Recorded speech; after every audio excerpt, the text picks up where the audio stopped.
옛날에 어떤 한 왕이 신하들을 시험해 보려고 문제를 냈습니다. 1 더하기 1은 뭘까요?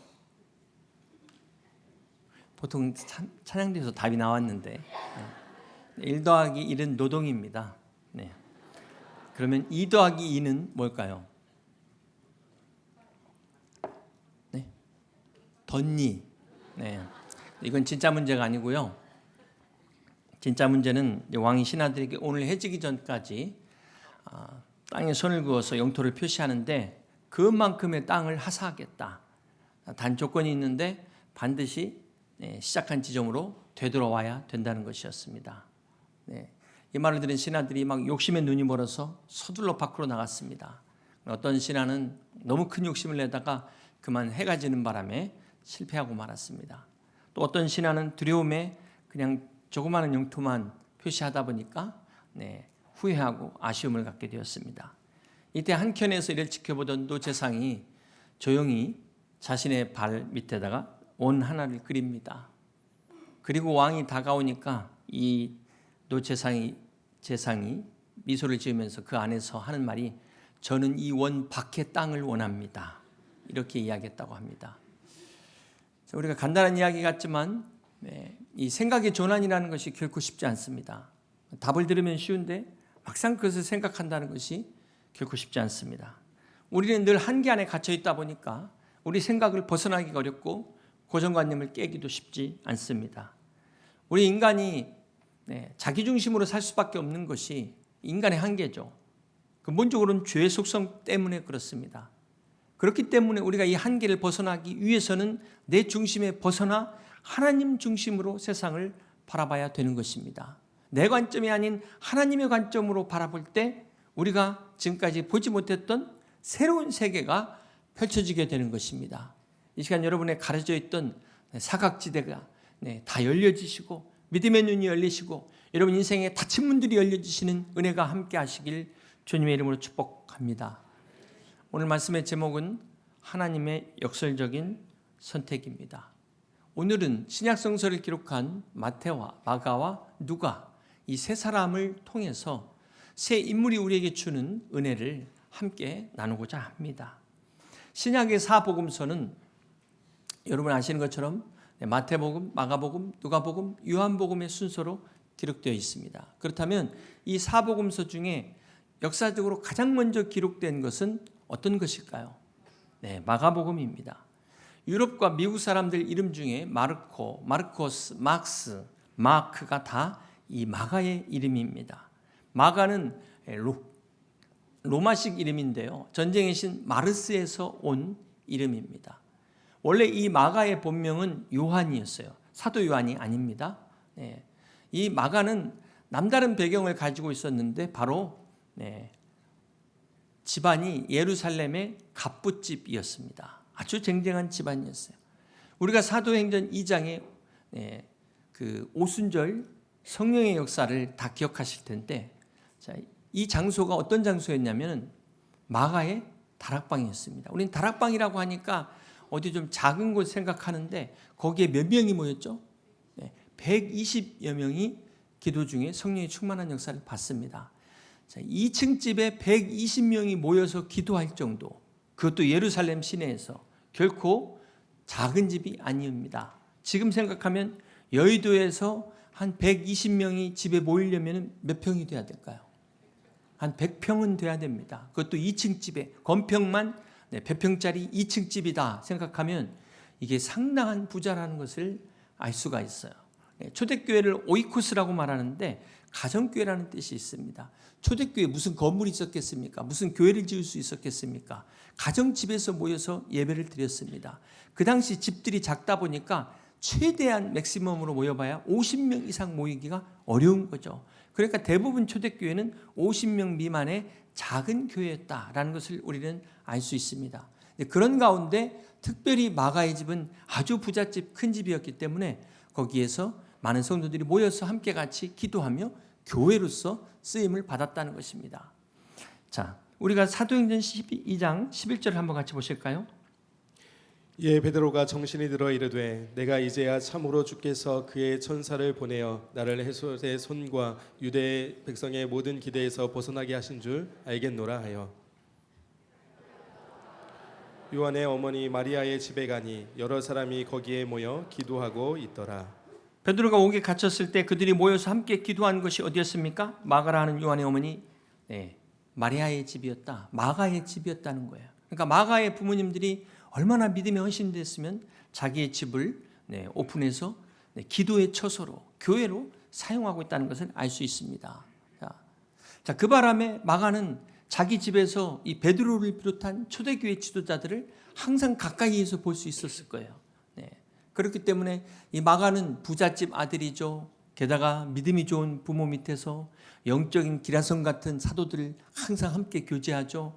이런 복이 어디 있습니까? 요즘으로 말하면 신랑 1호감이다. 신랑 1호감.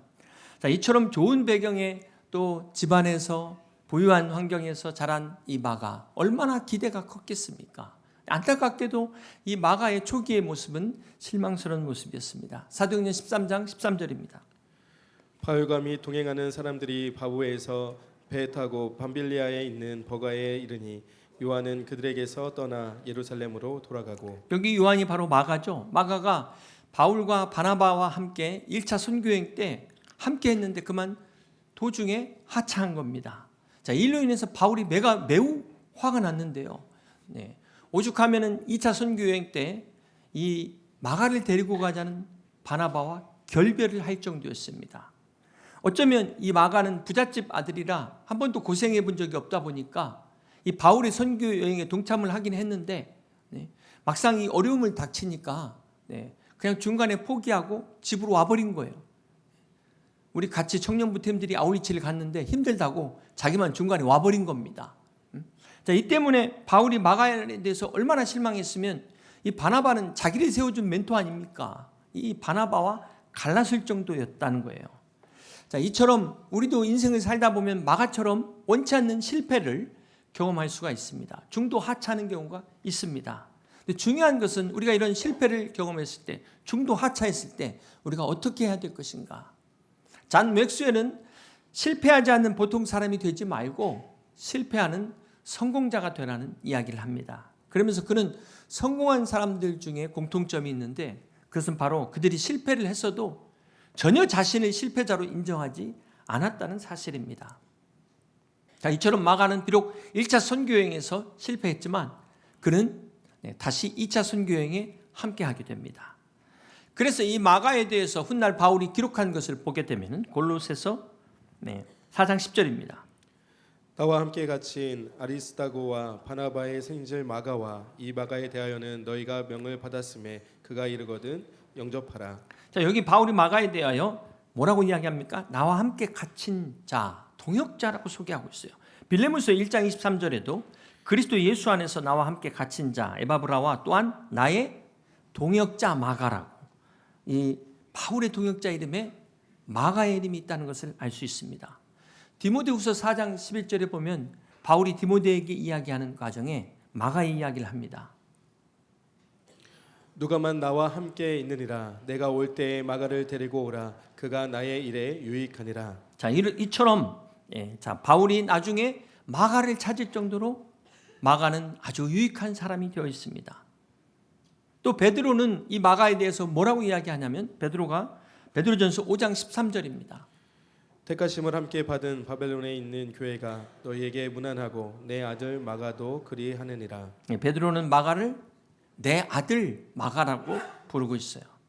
이렇게 마가가 헬라어에 능통했기 때문에 베드로의 통역을 맡기도 했고 베드로의 동역자가 되었는데 베드로는 그를 아들이라고 이야기하고 있습니다. 이처럼 이 마가가 신약의 사복음서 중에 바로 이 마가복음을 최초로 기록한 위대한 인물이 된 것입니다. 사랑하는 성도 여러분, 오늘 이 마가를 통해서 우리에게 주는 교훈이 뭘까요? 하나님이 이런 부자도 사용하신다는 거예요. 보통 우리는 성경에 보면 하나님이 약하고 가난한 사람들만 사용하신다 이렇게 생각하는데 하나님은 부자든 가난한 사람이든 겸손한 믿음의 사람들을 사용하신다는 것입니다. 특별히 마가는 부유한 가정, 부유한 환경임에도 불구하고 그가 이처럼 실패했음에도 불구하고 다시금 귀하게 쓰임 받은 것처럼 오늘 여러분들도 마가와 같은 부자 되시기를 주님의 이름으로 축복합니다. 앞으로 여의도가 재개발이 되면은 지금 현재 한 대략 7,700가구라고 하는데 최소 10,000가구 이상으로 늘어난다고 합니다. 그러니까 이 대략 지금 이 가구당 인구를 서울시 평균 그 가구원 수로 하면 둘셋으로 기준으로 하고 볼 때 최소한 23,000명의 인구가 는다는 거예요. 지금 현재 대략 3만 명의 수로 볼 때 여의도 인구가 배가 증가하게 됩니다. 지금 다른 곳들은 인구가 줄어서 걱정인데 우리 여의도는 앞으로 인구가 계속 증가한다. 이거 얼마나 참 감사하고 고무적인 일입니까? 그러다 보면 교회도 자연스럽게 인구 증가에 따른 자연스러운 성장이 있으리라고 생각합니다. 자, 그런다고 해서 우리가 그렇다고 가만히 있어야 되겠습니까? 가만히 앉아 있을 수 있겠습니까? 저는 마틴 루터 킹 목사님의 I have a dream처럼 저는 교회를 향한 비전이 있습니다. 그렇다고 해서 제가 당장 무슨 뭐 건축을 하자 이런 얘기 아니고 긴장하지 마시고요. 네, 다윗이 솔로몬의 성전 건축을 위하여 사실 다 준비해 놨어요. 네, 솔로몬은 그냥 아버지가 준비해 놓은 것 갖다 자기가 한 것뿐이에요. 그런 것처럼 이것을 통해서 교회는 다가올 미래를 준비해야 됩니다. 우리가 이 자리에서 뭐 구체적으로 다 말씀드릴 수는 없지만 우리가 그런 비전을 위해서 교회를 위해서도 기도해야 될 것입니다. 그동안 우리는 본당 리모델링과 장신님 드리센터 리모델링과 저는 주로 리모델링 어떻게 이렇게 어떤 분들은 막 개척만 하신다는데 저는 어떻게 보면 베를린도 리모델링하고 가는 데마다 리모델링 전문 사역자가 된 것 같아요. 우리가 지금 이 리모델링을 통해서 얼마나 잘 활용하고 있습니까? 우리 교육부서들도 너무 좋아하고 있는데요. 지금 지난주도 계속해서 또 이번 주 우리 교육부서 캠프가 진행 중에 있습니다.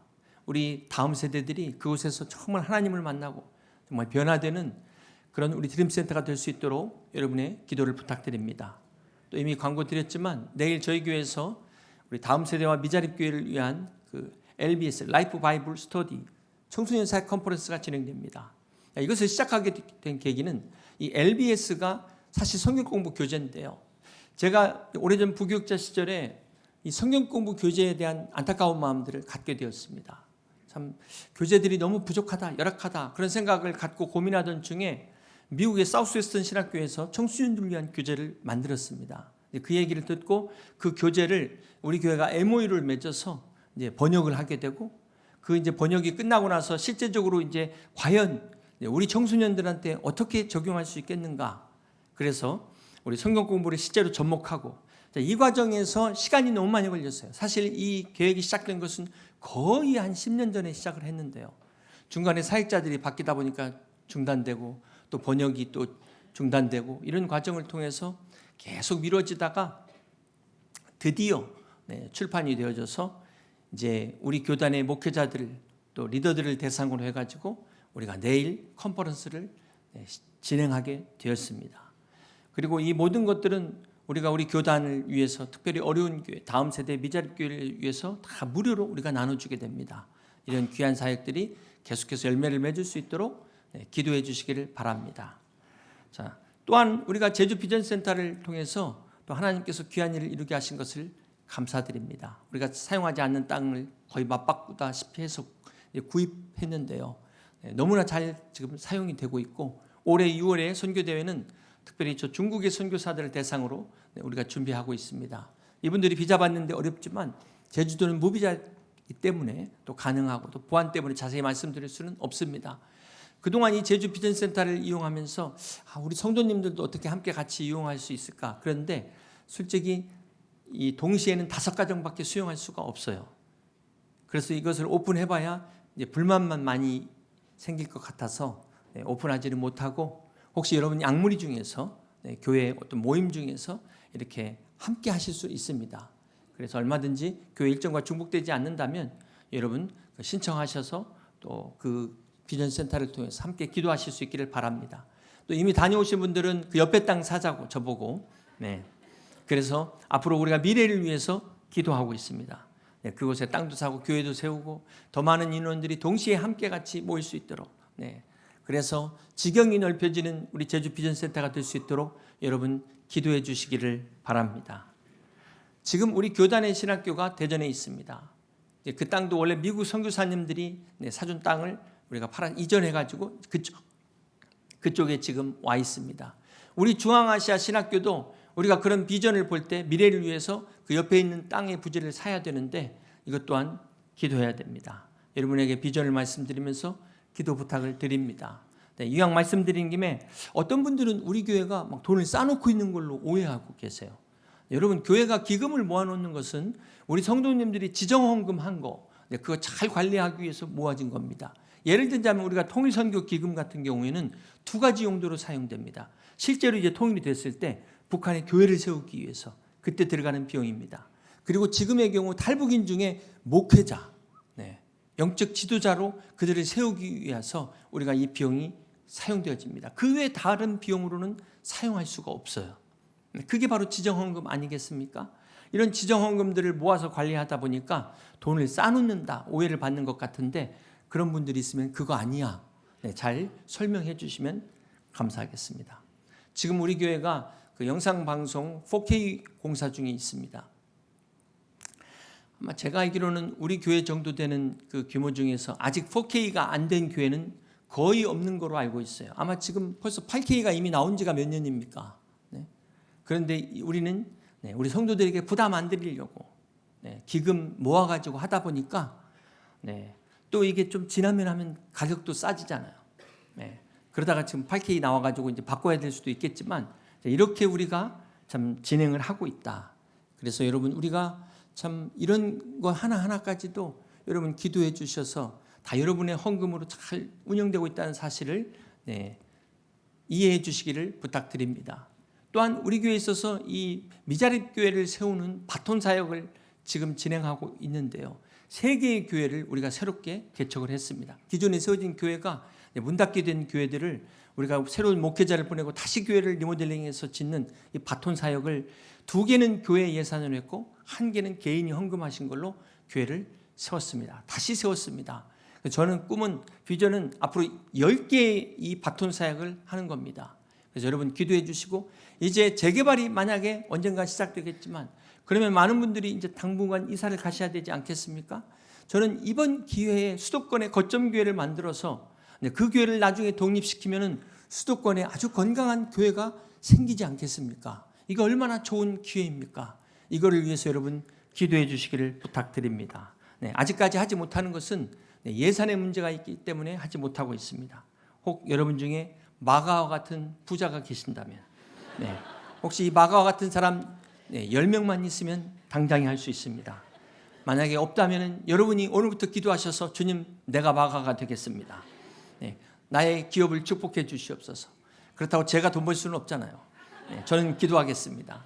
여러분 축복 받으셔서 11조로 교회를 세우는 록펠러가 되시기를 주님의 이름으로 축복합니다. 이럴 때는 무조건 아멘하고 보셔야 돼요. 11조로 교회를 세울 정도면 도대체 얼마의 축복을 받는 겁니까? 사랑하는 성도 여러분, 오늘 마가를 통해서 우리에게 주시는 교훈이 뭡니까? 부자는 하나님의 축복을 받은 거예요. 누구보다도 물질의 축복을 달란트를 받은 겁니다. 부자는 사회에 기여해야 될 책임도 있지만 먼저 하나님께서 물질의 축복을 하셨기 때문에 하나님 나라와 교회를 위해서 받은 축복을 되돌려야 될 사명이 있다는 사실을 잊지 마시기를 바랍니다. 누가복음 16장에 보면은 안타까운 부자가 나와요. 거기 거지 나사로와 함께 부자가 나옵니다. 그 부자는 이 땅에서만 부자였지 죽어서는 지옥에 가는 정말 불쌍한 차라리 태어나지 않을 인생이 되어버린 것입니다. 그러므로 오늘 우리 성도들 중에는 한 사람도 이런 부자 나오지 마시고 마가처럼 이 땅에서도 부자, 하늘에서도 부자, 하늘에서도 부자, 이 땅에서도 부자 되시기를 주님의 이름으로 축복합니다. 두 번째는 마태입니다. 마태는 예수님의 12제자 중에 한 사람으로 마태복음을 기록했습니다. 이 마태도 마가와 같은 마씨가 아니라 본래 이름이 레위였어요. 레위. 이 마태는 아람어인데요. 마태가 예수님의 제자가 된 이후부터 붙어진 하나님의 선물이라는 뜻입니다. 마태는 여러분 잘 아시는 것처럼 직업이 세리, 오늘날 세금 징수원이었어요. 우리 마태복음 9장 9절을 같이 한번 보시겠습니다. 예수께서 그곳을 떠나 지나가시다가 마테라 하는 사람이 세간에 앉아 있는 것을 보시고 이르시되 나를 따르라 하시니 일어나 따르니라. 예수님께서 세관에 앉아 있는 마태를 제자로 부르셨는데 이게 사실은 참 충격적인 사건입니다. 이 당시 세리는 로마의 앞잡이라는 공공의 적이었습니다. 게다가 이 세리라는 직책을 악용해가지고 백성들을 가르쳤으니 오죽이나 했겠습니까? 이 당시 세금만으로도 허리가 휠 정도인데 세리들이 거기다가 관세라는 걸 덧붙여가지고 착취를 한 거예요. 한마디로 이 세리는 동족을 착취하는 저 로마의 저 군인들보다도 저 식민지 지배자들보다도 더 악독한 민족의 반역자 매국노가 세리였습니다. 오죽하면 회당, 교회도 갈 수 없고 받아주지 않을 정도로 인간 이하의 취급을 받는 죄인 중에 괴수가 바로 세리였습니다. 아무도 이 세리가 있으면 말조차 붙이지 않았던 이 왕따를 주님이 제자로 부르셨어요. 길 지나가다 돌팔매질 당해도 쌀 이 세리를 주님이 제자로 부르신 겁니다. 자, 여기에 하나님의 은혜가 있다는 거예요. 마태는 단 1도 0.00001%도 제자가 될 만한 어떤 자격과 조건이 없음에도 불구하고 주님이 그를 제자로 부르셨습니다. 이 마태가 주는 교훈이 뭘까요? 민족의 반역자 매국노 세리 마태가 주님의 부르심을 받고 제자가 된 것이 전적인 하나님의 은혜인 것처럼 오늘 하나님이 우리를 구원하시고 우리를 부르신 이것도 전적인 하나님의 은혜라는 사실을 잊지 마시기를 바랍니다. 사랑하는 성도 여러분, 마태복음의 시작이 마치 산부인과 출생부처럼 족보로 시작합니다. 마태복음 1장 1절입니다. 아브라함과 다윗의 자손 예수 그리스도의 계보라. 마태복음에서는 지금 예수님의 족보를 소개하고 있습니다. 아브라함이 이삭을 낳고 이삭은 야곱을 낳고 야곱은 유다와 그 형제들을 낳고 유다는 다만에서 베레스와 세라를 낳고 베레스는 헤스론을 낳고 헤스론은 남을 낳고 남은 아비다를 낳고 아비다는 나손을 낳고 나손은 살문을 낳고 살문은 나스에서 보아스를 낳고 보아스는 누게서 오벳을 낳고 오벳은 이셋을 낳고 이셋은 다윗 왕을 낳으니라. 마태복음은 낳고 또 낳고 아까 낳고 자꾸 낳고 계속 낳는 생명의 역사를 이야기하고 있어요. 마침내 예수 그리스도께서 탄생하십니다. 그런데 창세기를 보면 창세기 5장 1절에 이것은 아담의 계보를 적은 책이니라. 그러면서 창세기에서는 죽고 또 죽고 계속 죽고 지금 죽고 여전히 죽고 앞으로도 죽는 인간의 역사를 이야기하고 있어요. 창세기는 죽음의 역사라면 마태복음은 생명의 역사입니다. 중요한 교훈은 유대인들에게 천대받았던 마태가 유대인을 위하여 이 복음을 기록했다는 겁니다. 마태복음이 복음이 첫째는 유대인에게요, 또한 헬라인에게다. 말씀하신 것처럼 구약에 예언된 이 메시아가 아브라함과 다윗의 자손을 통하여 성취됐다는 것을 이야기하고 있어요. 이 마태가 세리라고 비난받았지만 그는 마지막 이디오피아에서 복음을 전하다 순교를 당합니다. 여러분, 이 마태가 주는 교훈이 뭘까요? 오늘 본문 고린도전서 1장 28절입니다. 하나님께서 세상에 천한 것들과 멸시받는 것들과 없는 것들을 택하사 있는 것들을 폐하려 하시나니 이는 아무 육체도 하나님 앞에서 자랑하지 못하게 하려 하심이라. 마태는 같은 동족의 멸시를 받는 비참한 인생임에도 그가 예수님을 만난 후에 그 인생이 변화됐습니다. 오늘 마태가 우리에게 주는 중요한 교훈은 아무리 과거의 죄가 아무리 크더라도 여러분이 아무리 죄가 크더라도 우리 대한민국 전 국민이 욕할 그 정도까지 있습니까? 마태는 그런 사람이었어요. 그런 사람도 예수님의 십자가의 능력으로 새로운 삶을 살았다는 것입니다. 마태는 우리에게 희망의 증거입니다. 소망의 증거입니다. 우리도 얼마든지 우리 허물과 연약함으로 죄령이나 묶여 있을 수도 있지만 그러나 마태처럼 예수 그리스도 안에서 십자가의 능력으로 모든 죄 사슬을 끌어내시고 변화되는 능력의 삶을 사시기를 주님의 이름으로 축복합니다. 세 번째는 누가입니다. 어제부터 경건 말씀이 누가복음이 시작됐습니다. 이 누가는 헬라식 이름인데요, 루카스, 빛나다라는 뜻입니다. 여러분, 전구의 밝기를 나타내는 단위 룩스, 같은 어원이죠. 성경의 66권이 1600년 동안 약 40여 명의 사람들을 통하여 기록됐습니다. 이 중에 40명의 사람 중에 유대인이 아닌 딱 한 사람이 있어요. 딱 한 사람. 누굴까요? 누가? 이 누가는 수리 안디옥 출신의 헬라인으로 직업은 의사입니다. 이 이방인 누가를 통하여 누가복음과 사도행전이 기록됩니다. 마태가 동족에게 멸시받던 세리였다면 누가는 전혀 다른 배경을 가진 유대인들이 무시하는 멸시하는 이방인이었어요. 그런데 이 누가는 제롯당원, 여심당원이라고 하잖아요. 바울을 죽이기 위해서 금식하고 있는 이 사람들이 있는데도 불구하고 끝까지 바울을 떠나지 않고 함께합니다. 바울이 로마 감옥에 갇혔을 때 곁에 있는 사람들이 하나 둘씩 떠나기 시작합니다. 디모데후서 4장 10절입니다. 데마는 이 세상을 사랑하여 나를 버리고 데살로니가로 갔고 그레스게는 갈라디아로 디오도는 달마디아로 갔고 누가만 나와 함께 있느니라. 다른 사람들은 다 바울을 떠났지만 지금 누가 바울 옆에 있습니까? 누가? 네. 누가만이 끝까지 바울 곁에 함께한 진정한 동역자였다는 거예요. 누가는 단순한 조력자가 아닌 바울의 든든한 기반이었습니다. 바울이 위대한 사도가 될 수 있었던 것은 바로 누구 때문이다? 누가 때문이라는 것입니다. 누가는 이방인 중에 유일하게 성경을 기록할 정도로 탁월한 사람이었어요. 뛰어난 의술을 가졌습니다. 헬라 문화에 대한 깊은 이해가 있었고 충분히 바울 못지않는 역량과 능력을 가진 사람이었는데 그는 겸손하게 바울의 조력자로 그러한 삶을 선택합니다. 이는 마치 세계적인 지휘자 레오나르드 번슈타인의 일화를 떠올리게 합니다. 이 번슈타인이 인터뷰 중에 어느 날 이런 질문을 받았어요. 오케스트라의 그 많은 악기, 정말 다양한 악기 중에 가장 다루기 힘든 악기가 무엇입니까? 그러자 이 번슈타인이 이렇게 말했습니다. 바로 세컨드 바이올린입니다. 퍼스트 바이올린을 훌륭하게 연주하는 사람 너무나 많습니다. 그러나 그와 똑같은 열의를 가지고 세컨을 연주하는 사람을 찾기가 쉽지 않습니다. 그렇습니다. 여러분 오늘도 마찬가지예요. 사람들이 다 조연에는 관심이 없고 다 주연에만 관심이 있다 보니까 세상이 이렇게 시끄럽지 않겠습니까? 교회도 마찬가지예요. 정말 다 리더십을 행하려고만 하지 겸손히 섬기려는 사람들이 없기 때문에 교회가 시끄러워지는 것입니다. 그러므로 오늘 우리에게 필요한 사람은 어떤 사람일까요? 바로 누가와 같은 사람입니다.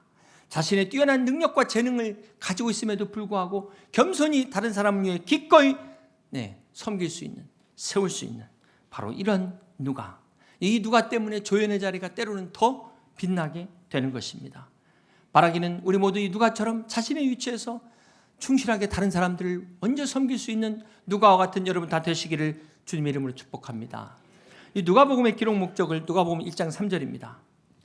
그 모든 일을 근원부터 자세히 미루어 살핀 나도 데오빌로 각하에게 차례대로 써 보내는 것이 좋은 줄 알았노니 이는 각하가 알고 있는 바를 더 확실하게 하려 함이로라. 누가복음은 데오빌로 총독에게 예수 그리스도에게 관하여 알려주기 위해서 기록하고 있다. 사도행전 1장 1절입니다. 데오빌로요. 내가 먼저 쓴 글에는 무릇 예수께서 행하시며 가르치시기를 시작하신부터 그가 택하신 사도들에게 성령으로 명하시고 승천하신 날까지의 일을 기록하였노라. 사도행전도 누가복음과 같이 데오빌로라는 한 영혼을 위해서 기록하게 되었다는 거예요. 자, 여기서 우리는 하나님께서 한 영혼을 얼마나 소중하게 여기시는가라는 것을 알 수가 있어요. 하나님의 말씀은 결코 추상적인 어떤 대중을 위한 것이 아니라 바로 한 사람 한 사람을 향한 개인적인 메시지라는 것입니다. 마치 여러분이 손편지 받으실 때 내 이름이 적힌 편지를 받는 것과 같다는 거예요. 구원도 마찬가지입니다. 이 군중 속에서 다수 속에서 묻어서 가는 것이 아니라 바로 한 영혼, 바로 나로부터 시작되는 것이 하나님의 역사입니다. 오늘 설교도 마찬가지예요. 제가 비록 이 많은 사람들 가운데 선포하지만 이 말씀은 여러분 한 사람 한 사람을 위해서 선포되는 하나님의 말씀인 것을 믿으시기를 바랍니다. 이 시간 한 영혼에게 주시는 이 말씀이 심령골수를 찔러 쪼개는 능력의 말씀이 되어 여러분 안에 복음의 역사가 시작되고 구원의 역사가 시작되고 하나님의 거룩한 삶의 역사가 시작되어 꼽히는 여러분 되시기를 주님의 이름으로 간절히 축원합니다. 사랑하는 성도 여러분, 누가복음은 이 복음이 모든 민족을 위한 것임을 전하고 있어요. 특별히 소외된 자들을 향하여 전하고 있습니다. 이 당시 소외된 사람들 중에 고아와 홀로 된 여인들, 이 누가복음에는 다른 복음서에 등장하지 않는 여인들 13명이나 등장합니다. 엘리사벳, 사렙다 과부, 나인성 과부, 불의한 재판관에 호소한 과부, 18년간 꼬부러져 펴지 못한 여인, 한 드라크마를 잃어버린 여인 등 누가복음에는 가난하고 소외당한 사람들을 많이 이야기하고 있어요. 이 누가복음에 다른 복음서에 등장하지 않는 이 어려운 사람들이 등장하는 것은 무엇을 말할까요? 소외된 사람들이 이렇게 많이 나오는 것은 바로 이 누가의 관심이 하나님의 관심이라는 겁니다. 그렇습니다.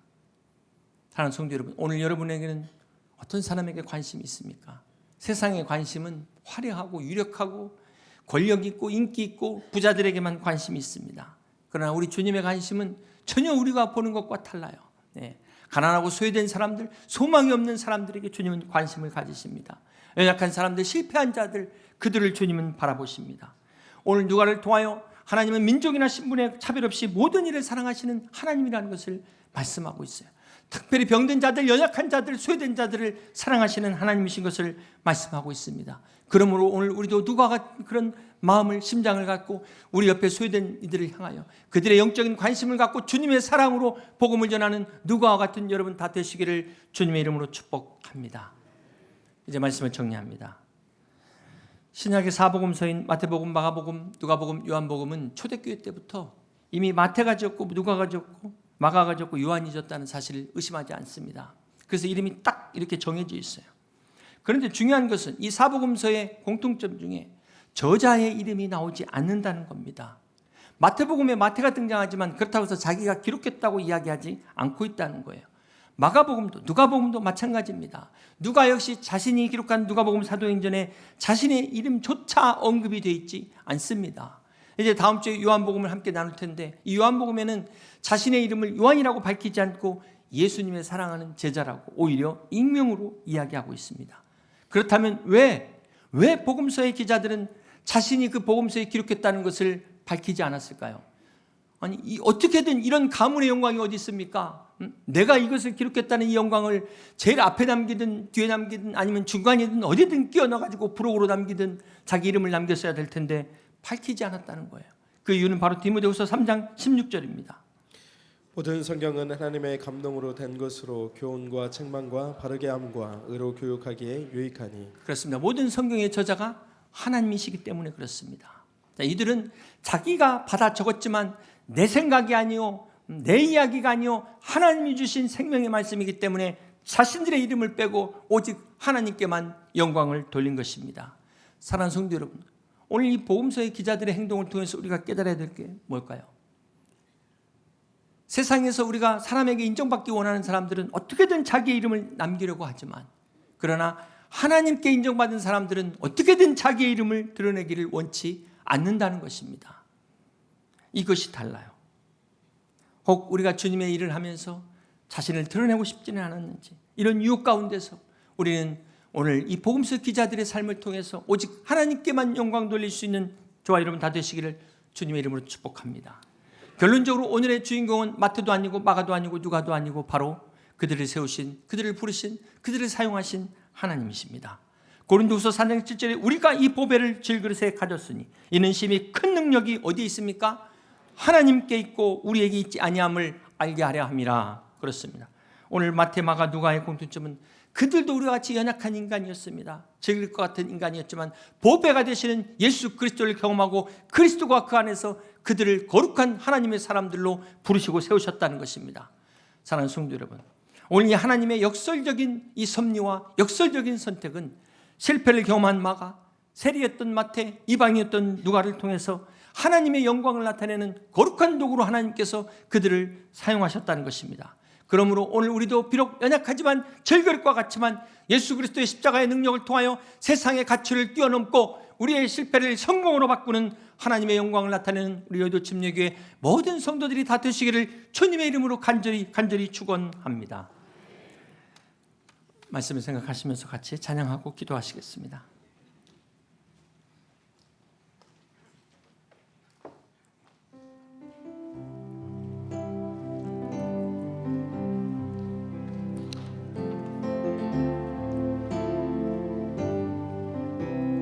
약한 나로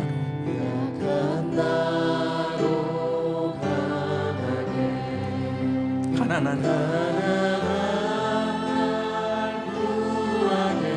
눈먼 날 볼 수 있게 주 내게 행하셨네.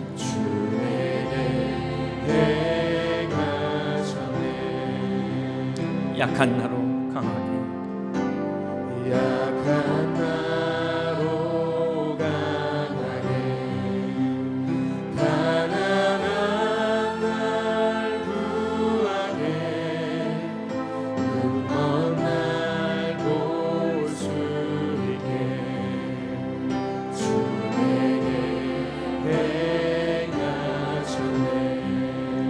호산나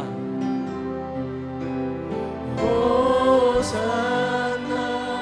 호산나 주님 가난 어린 양 호산나 호산나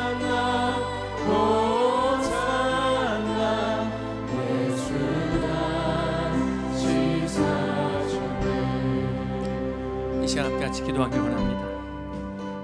사랑하는 성도 여러분, 오늘 실패를 경험한 마가와 세리였던 마태와 이방이었던 누가가 이렇게 하나님의 거룩한 이 귀한 복음서를 남기는 저자로 쓰임받았던 것처럼 제글과 같이 비록 연약한 우리이지만 우리도 이 십자가의 능력을 통하여 하나님 앞에 구원받고 변화되고 쓰임받는 복된 인생이 되시기를 주님의 이름으로 축복합니다. 그러기 위해서 오늘 십자가의 능력으로 우리가 이 세상의 가치를 뛰어넘고 실패를 성공으로 바꾸는 하나님의 영광을 나타내는 복된 삶 살게 해달라고 이 시간 함께 같이 기도합니다.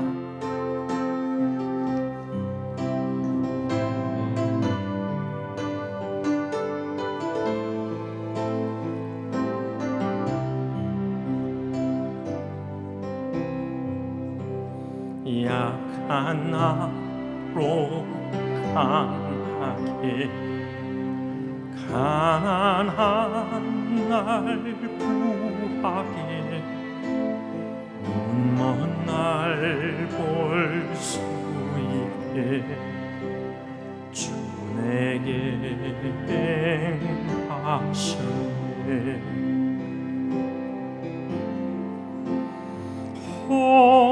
호산나 호산나 죽임 당한 어린 양 호산나 호산나 예수 다시 사신. 다 같이 일어나서 내가 건너야 할 내가 건너야 할 거기서 내 죄 씻겼네. 이제 주의 사랑 이제 주의 사랑이 나를 향해 그래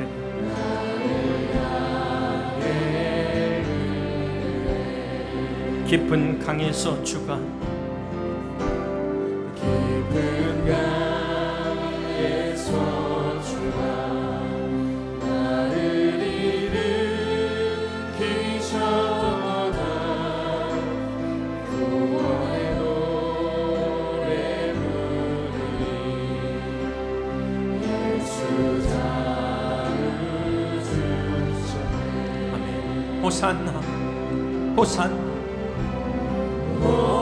호산나 호산나 죽임 당한 어린 양 호산나 호산나 예수 다시 사셨네.